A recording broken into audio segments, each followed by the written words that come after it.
Hello, my wonderful students. Welcome back to Accounting 1303, Introduction to Accounting 1. The textbook that we are using is College Accounting 23rd edition. And in this short video or presentation, I'm going to be highlighting some important information on Chapter 5, which deals with adjusting entries and the worksheet. Okay? So I'm going to go ahead and I'm going to highlight some of the critical information provided in the chapter. It is very important that you read the chapter before you attempt any of your problems. Now, all of the information that I'm going to go over here is in your book. So I'm just going to go over some of the information that I feel is extremely important in going over why are adjusting entries important and how we utilize recording the adjusting entries to complete the worksheet that will facilitate for us to be able to complete our financial statements at the end of the month. Okay? So, this chapter deals with adjusting entries, okay? So, adjusting entries need to be recording before we close the book at end of month or end of period. Now, it all just depends how frequently or what is the basis that each of the businesses closes their books, okay? I've worked in different organizations in the past, and in all of the organizations that I've worked so far, we close the books at the end of each of the months, okay? So, but it could vary, okay? I'm just letting it... putting the information out there. It could be at the end of the month or it can be in a different period depending on how the business conducts its operations. Okay, but adjusting entries need to be recorded before we close the books and before we prepare the financial statements, because what we want to do is we want to include all of this information or all of these adjustments within our financial statements. That way our financial statements are accurately stated. Okay, so the adjusting entries are guided by three principles, okay? The first principle is the revenue recognition principle, okay? So what this principle entails, it basically allows us to recognize our revenues when they are earned, regardless of when cash is received from the customer. So if we go out there and we perform a service, it's the last day of the month, it's the 30th of the month, we went and we completed the job, our services have been performed, but we don't get paid, we still conducted the service in this month. Therefore, we should still record the revenue in the month. We should record revenues the month or the period when we actually performed our service or sold our goods, whether we get paid or not. Okay? So that's the first principle. Revenue should be recognized when earned. It doesn't matter if you get paid or not. If you conducted the or you provided the service, or you sold the merchandise, or whatever the case might be, you need to record that entry the month that it happens, okay? Now, the expense recognition principle is very similar, but this is for expenses. Expenses should be recognized when incurred, regardless of when cash is paid, okay? So let's say, for example, our utilities, okay? During the whole month, we have our water going, we have our light going, we have our telephones going. We're using all of these services, all of our utilities, okay? These are expenses to the company because we have to pay the water, we have to pay the light, we have to pay the telephone, we have to pay the internet. All of these are expenses for the company, for the business, okay? So therefore, we should be expensing these expenses in the period that we consume them or that we use them, okay? Whether we pay or not. So let's say, for example, that we use our electric services and we get our bill from CP&L. Okay, so we get our bill from CPL or Magic Valley or whatever the case might be at the end of the month. Okay, and it says that we use all of this kilowatts and electricity, that we owe $300 in electricity. Okay, so I have the bill. I know that I owe this money, but for whatever reason, I'm not going to pay it this month. Okay, I'm not going to cut a check for it this month. Maybe because our accounting cycle has closed. Whatever the reason might be, you're not cutting a check to pay for your electricity bill. Okay? You've received the bill, you've used the electric services, therefore an adjusting entry needs to be done to record that expense, because expenses need to be recorded when incurred. If you've used up the service, which we have used the electricity, because we need electricity to function, then we should be recognizing that expense in the month that we consumed the service. So that is the expense recognition principle. We need to recognize expenses when incurred, whether we've paid them or not. Okay? And the last one we have is the matching principle. And I misspelled principle. I just figured that out when I was reading. Let me fix that. Principle. I forgot an I. Okay. So we have the matching principle. Okay. And this one basically says it's the proper matching of revenues earned during an accounting period with the expenses incurred to produce revenues. What we want to do is we want to record all of our entries in the period that they occur. Okay? It basically, we want to match up the revenues. If we went out there and we provided services and we earned money this month, we're going to use that money to pay our bills for this month. Okay? So we want to match the revenues and the expenses to be able to accurately reflect our revenues for the month or for the period. Okay? We don't want to how can I say this? We don't want to overstate our revenues and understate our expenses because then that's going to produce inaccurate revenues for the period. And the next month, we're going to continue the trend. So we want to make sure that we are always matching our revenues and our expenses to the period that they have been incurred. Okay? So these are some of the principles that you can go over in your textbook. Now, there's several reasons to adjust the trial balance. Okay? So these are 4 of the reasons, and this can be found in your textbook on figure 5.1. It says reasons to adjust the trial balance. Okay? So the first one is to report all revenues earned during the accounting period, whether we receive payment for them or not. Okay? So let's say, for example, we go out there and we perform a service, but we haven't gotten paid. Okay? Well, how are we going to record that? Well, at that point, I'm going to set up a receivable. That way I know that someone owes me money, and I'm going to record my revenue because I've earned that money. Okay? Now it's just a matter of me calling up the person and saying, hey, you owe me money. Okay? But I've set up a receivable so that way I can keep track of who owes me money. But the revenue was recognized in the correct period. Okay? So we have to report all revenues earned during the accounting period. We have to report all expenses incurred to produce the revenues earned in the accounting period. Okay? So if your employees worked and you owe them wages, those wages need to be reported this period. They have to be reported the month that the employees worked, regardless if we paid them or not. Okay? So if they worked during the month of September, we have to record an expense in the month of September for all of the work that has been performed by your employees. The electricity bill. Okay? If you use electricity in the month of September, then we should record a electricity expense. Okay? If you use your phones, then we should have a telephone expense. Okay? If you paid your rent, then we should have a rent expense. Whether you've paid them or not, those are expenses that were incurred and you've used up the services this month. You need to record those expenses. Okay? Now, if you haven't paid them, you need to put money aside. So when you get to the point of paying them, you have money into a payable account. You just take the money out and make the payment. Okay? And we'll go over that in a bit. That way it makes a little bit more sense. Another reason to adjust the trial balance is to accurately report the assets on the balance sheet date. Some assets may have been used up during the accounting period.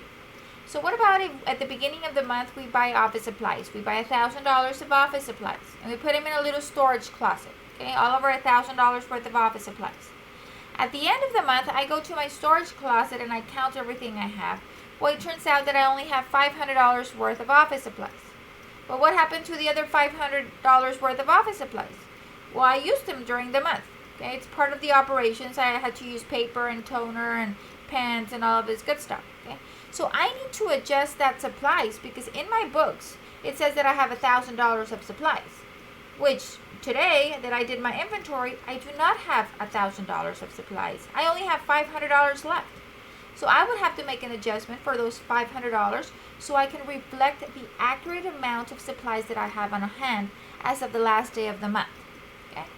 And the 4th reason to adjust the trial balance is to accurately report the liabilities on the balance sheet. So if you owe someone money and you haven't paid them, we need to update that information as well. Okay? Expenses may have been incurred but not paid. So if we have expenses that we received the invoices for, but we're not going to cut a check this month, we have to accrue money for payment the following month. But that accrual is going to show up in our books that we have put money aside to cover all of these expenses that were incurred the prior period.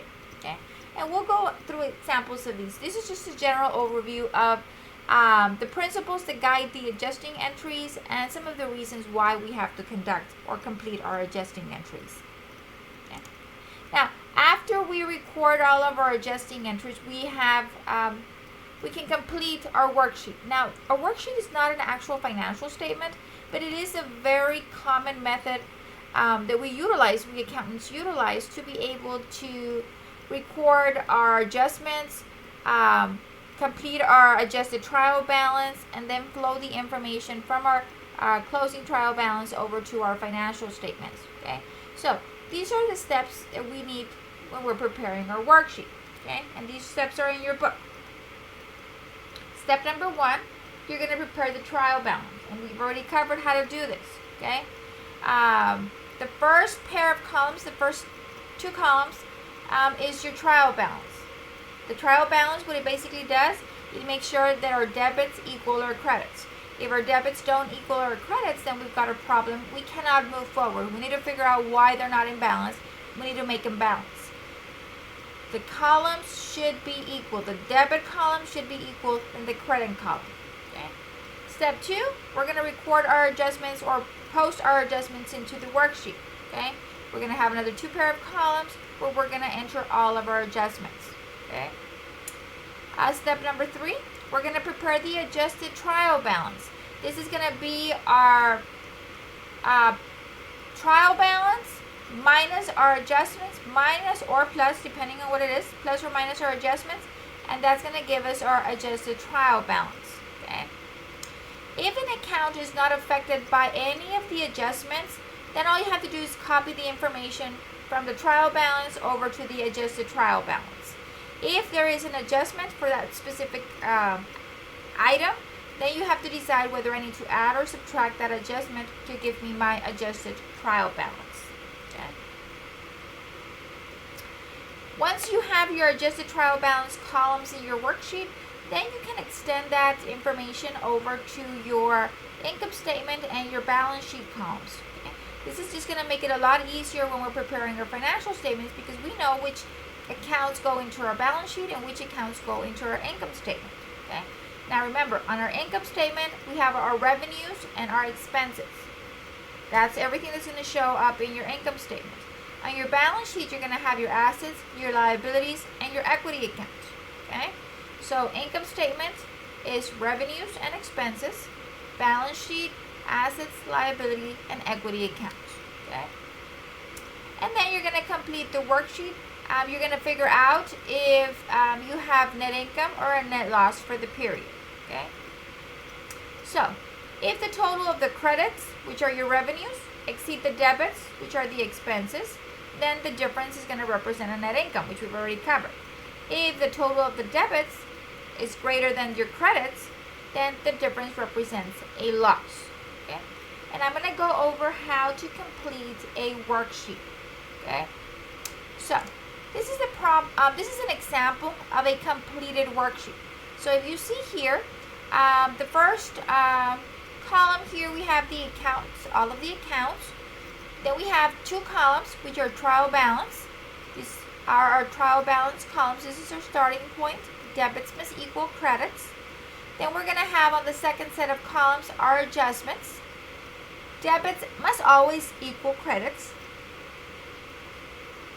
Then we're going to have our adjusted trial balance. This is our trial balance, plus or minus your adjustments will give you your adjusted trial balance. If there are no adjustments, then you just carry that number from your trial balance over to your adjusted trial balance. Now, once you've figured out your adjusted trial balance information, you're going to use this information to just copy and paste it over to the last columns. So, you need to figure out cash. What kind of an account is cash? Well, cash is an asset. Assets go into your balance sheet. Remember, I like to look at it very simple. I like to work on it a little bit backwards. Okay? I like to work on my income statement first. I know that there's 2 things that go into my income statement: my revenues and my expenses. Okay? So I copy my revenues and my expenses over to my income statement. Okay? once I've copied over my revenues and my expenses, everything else that I did not copy over goes into my balance sheet. Okay? Now, if you notice here, when you transfer the information from your adjusted trial balance to your income statement and your balance sheet columns, your debits do not equal your credits, and they should not. Okay? We're going to have a plug in here that's going to be the calculation of our income. We need to figure out whether we have an income or we have a loss. Okay? Now, if the adjustments to plug in, what you're going to basically do is you're going to get the difference between your credits and your debits. Okay?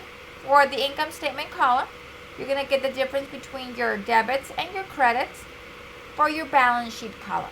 The differences should be the same for both columns. Okay?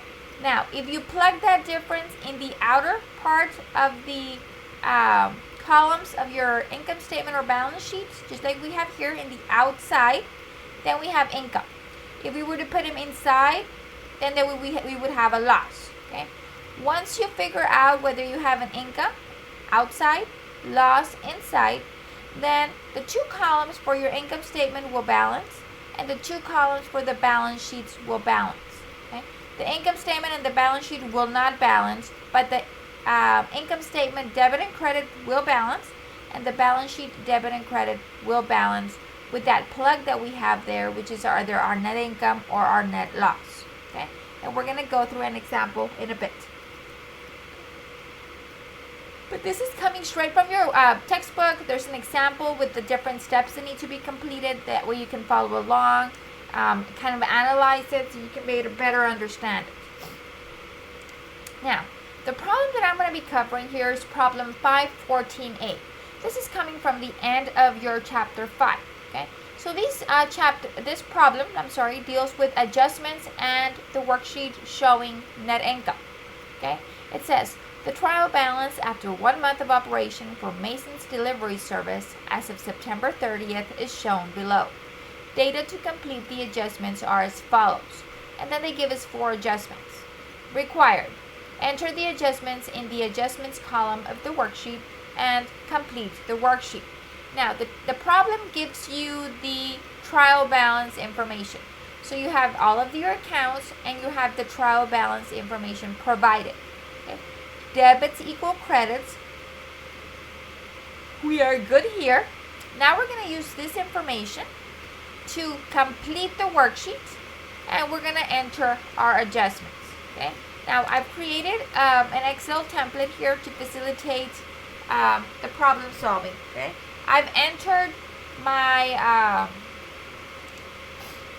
trial balance. I forgot to put trial balance here, but this is the trial balance information. Okay?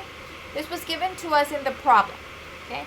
Now from this information, we're going to have to enter our adjustments, complete our adjusted trial balance, and then copy the information from the adjusted trial balance over to my income statements and my balance sheet. Okay? So I'm going to start off with my first adjustment. Okay? My first adjustment says supplies inventory as of September the 30th, $90. So what does this mean? It means that as of the end of September, I only have $90 of supplies left in my storage closet. Well, how much supplies did I have? Well, according to the information provided, we had $635 worth of supplies. Okay, that's how much we started off with. We started off with $635 of supplies. According to this, now we only have $90 left. Okay, so let me get my calculator here. So I started off with $635 of supplies. As of today, September the 30th, I only have $90 left. So that means that I have to make an adjustment for $545. So what kind of an adjustment? Do I have more supplies or do I have less supplies? Well, according to the problem, we have less supplies. We had $635, now we only have $90. So that means that we used up $545 worth of supplies. Okay? So I'm going to go over here and I'm going to figure out what accounts does that affect? Well, I know that it affects my supplies. Okay? So, I know that supplies is an asset account. Okay? So, supplies increase with a debit and they decrease with a credit. In this case, I want to decrease my supplies. Okay? So, I'm going to put here a letter A. That way I know this is for my adjustment A. And I am going to make an adjustment for $545. Now, where do we get the $545? Remember, it's $635 and we only had $90 worth of supplies left. That means that we used up $545. So, whenever you have an entry, you always have to have a debit and a credit. So, my credit is going to be to supplies because my supplies are decreasing. And I am going to debit my supplies expense. This represents the amount of supplies used during the period. We, the business, expensed or used up $545 worth of supplies. Okay? So that is your first adjusting entry. We have a debit to supplies expense. We have a credit to supplies. The second adjustment we have, it says insurance expired, used, $650. So they're telling you here that you've used up $650 worth of insurance. Okay? So if we look at our insurance account, we had $1,200. They're telling us that $650 of that insurance has been used up. Okay? So my adjustment is going to be for $650. Okay? So let's go back and let's look at my insurance. We have an account here for prepaid insurance. Okay? So prepaid insurance is an asset. Okay? I have purchased an insurance policy that's going to cover a specific period, okay, and I'm going to pay in advance. So I've prepaid it. So I prepaid $1,200. The adjustment says that 650 of it has been used up. So I'm going to go ahead and I'm going to decrease my prepaid insurance.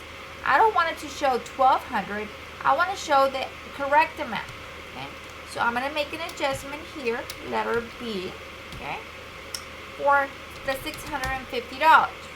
Now, I had prepaid insurance of $1,200. I've used up $650. Okay. Now I need to recognize that use. So I'm going to go ahead and I'm going to have an account. Where do we have it? Maybe I forgot to enter it. No, it's right here. Insurance expense. Okay. So we have insurance expense. This represents the amount of insurance used up during the period, which was $650. Okay. So if you notice, I have a debit to insurance expense. I have a credit to prepaid insurance. Okay.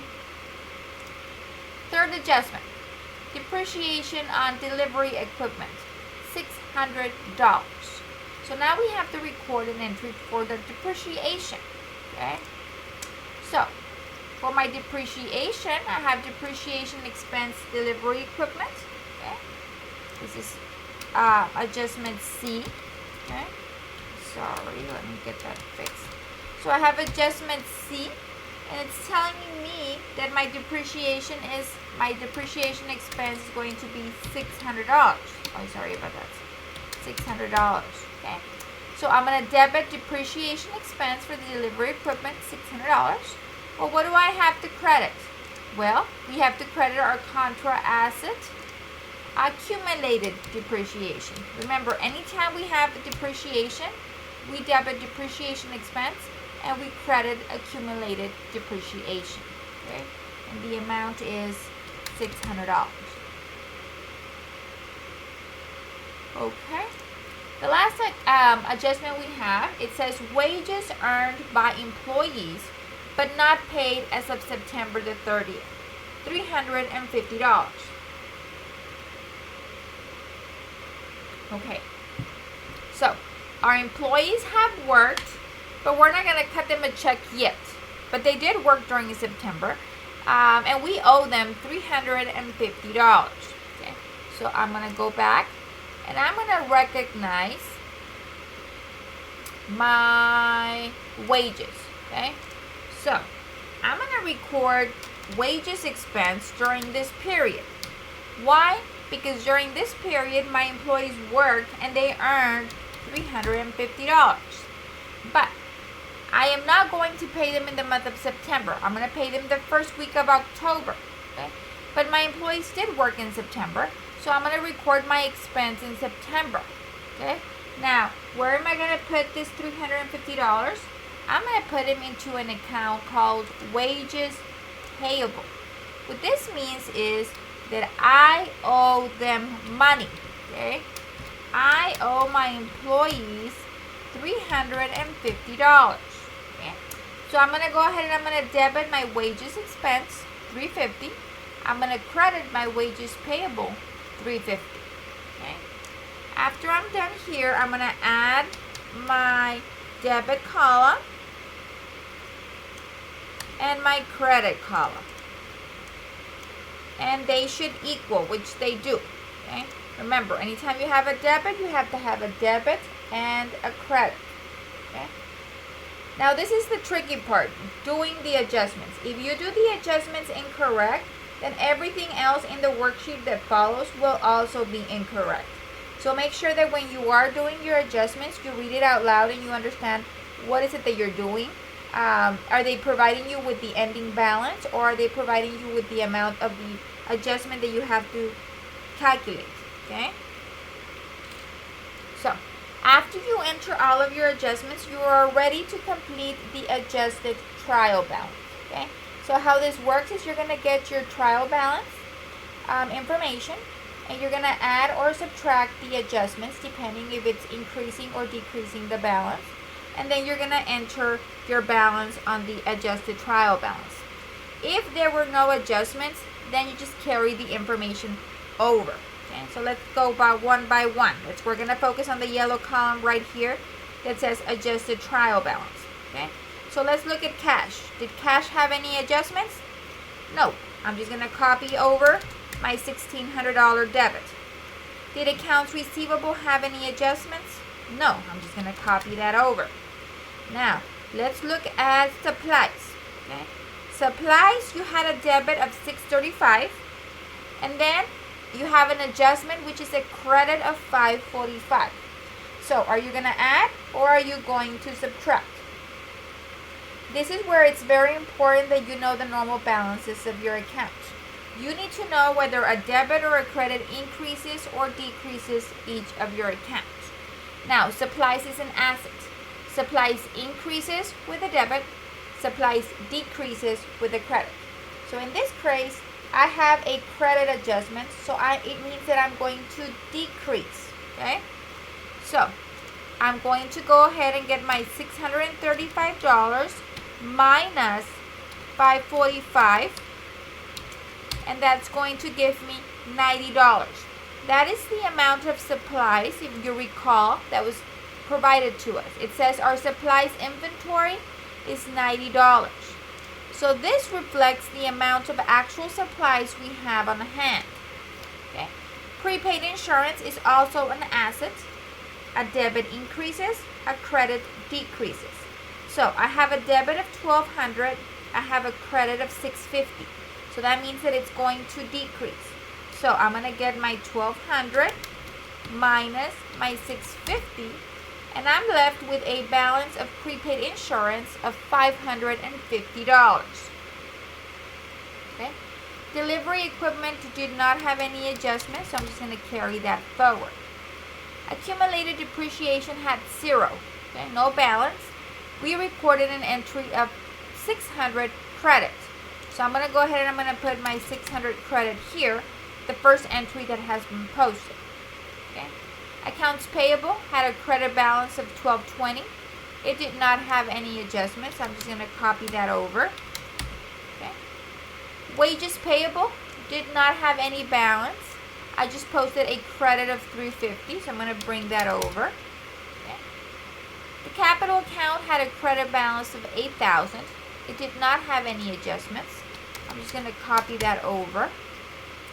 The drawing account had a debit balance of $1,400. No adjustments. I'm going to carry that forward. When you're carrying your information, just make sure that you are carrying it to the correct column, whether it be a credit or a debit. Make sure that you are copying the information correctly. Delivery fees has a credit of $6,200. No adjustments, so I'm going to carry that forward. Okay. Now here we have wages expense. Okay. Expense accounts increase with a debit, decrease with a credit. Okay. So here I have wages expense of $1,500 debit, and I have another debit of $350. So I have two debits, which means I am going to add them. Okay. So I've spent $1,500 on wages, and then I'm spending an additional $350. So that means that I've spent $1,850 of wages during the year. Okay. Advertising expense was $460. It did not have any adjustments. I'm just going to carry that forward. Rent expense was $800. We did not have any adjustments. I'm going to carry that forward. Supplies expense had 0. We posted $545 debit. I'm going to carry that forward. Okay. Phone expense had a debit of $165. No adjustments, so I'm just going to carry that forward. Insurance expense had a 0 balance. Now we have a debit of $650. Repair expense $230, no adjustments, so we're going to carry that forward. Oil and gas expense $90. There was no adjustments during the period, so I'm just going to carry that forward. And then the depreciation expense for delivery equipment, we had 0. Then we posted $600, so we're going to carry those $600 forward. Once you're done transferring the information and updating it with the correct balance, we need to add our debit and credit column to make sure that we are in balance.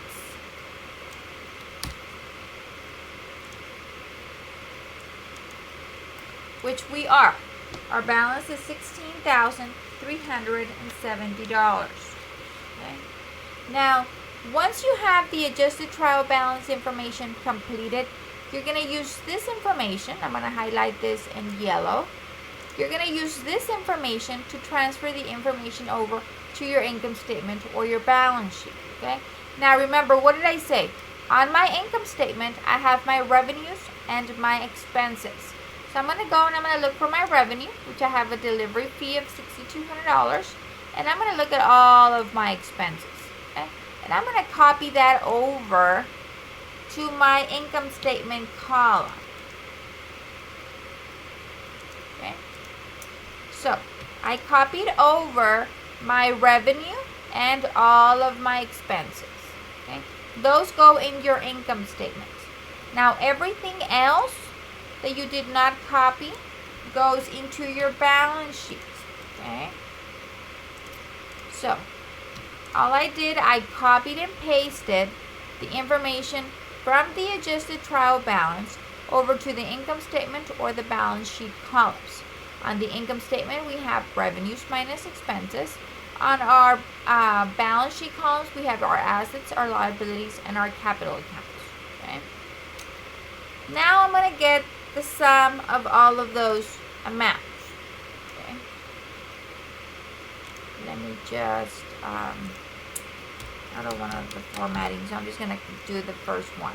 So you're going to add all of your debits, and you're going to add all of your credits. Okay? So if you notice when I do that, I'm not in balance. My income statement column, I have debits of $5,390. I have credits of $6,200. For my balance sheet, I have debits of $10,980 and $10,170. Okay, so I'm going to look for the difference between my income statement and my balance sheet. Okay, so I know I have $6,200 minus $5,390. That's a difference of $810. Let me write that down. Okay. So you have a difference of $810 between your debits and your credits in your income statement. Okay. Now I'm going to do the difference on my balance sheet. So I have $10,980 minus $10,170. So my difference is 810, the same difference from my income statement. So now I need to figure out, do I have net income or do I have net loss? So remember, your net income is your revenues minus your expenses. So these are my revenues. I have $6,200 in revenue. I have $5,390 in expenses. So my revenues are greater than my expenses. So I'm going to go ahead and I'm going to have net income. Okay. So I'm going to go ahead and I'm going to have a net income. And the difference that we had calculated was $810. Because it's net income, the adjustment will always be in the outer part. Okay. If it were in the inner part, then you would have a loss. Okay. So you would put that in, and then you would rebalance your account. You're going to add your balance plus your income. Okay.